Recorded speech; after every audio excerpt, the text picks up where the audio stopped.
তুমি নামাজ পড়োনি কেন? অসুস্থ তাই? তুমি কি হযরত আইয়ুব আলাইহিস সালামের চেয়ে বেশি অসুস্থ?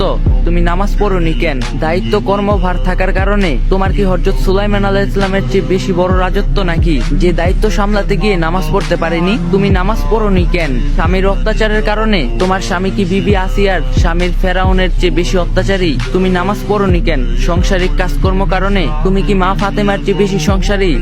নামাজ না পড়ার জন্য আল্লাহর কাছে কোনো অজুহাত চলবে না। সমুদ্রে হাবুডুবু খেলেও তখন ওয়াক্ত হলে নামাজ আদায় করতে হবে, কারণ প্রতিটা শ্বাস প্রশ্বাসের জন্য আমরা আল্লাহর কাছে ঋণী। বিনা কারণে এক ওয়াক্ত নামাজ কাজা করলে লক্ষ লক্ষ বছর জাহান্নামের আগুনে জ্বলতে হবে। সেক্ষেত্রে এক ওয়াক্ত নামাজ না পড়লে কি শাস্তি হতে পারে একবার ভাবো। দুনিয়ার আগুনের চেয়ে 70 গুণ জাহান্নামের আগুনের থেকে যদি বাঁচতে চাও, নামাজ কখনো অবহেলা করো না। আল্লাহ তাআলা আমাদের সবাইকে নিয়মিত 5 ওয়াক্ত নামাজ পড়ার তৌফিক দান করুক, আমিন। যদি ভিডিওটা ভালো লাগে একটা লাইক দেওয়া যাবেন আর কপি লিংক আর শেয়ার করে দিবেন।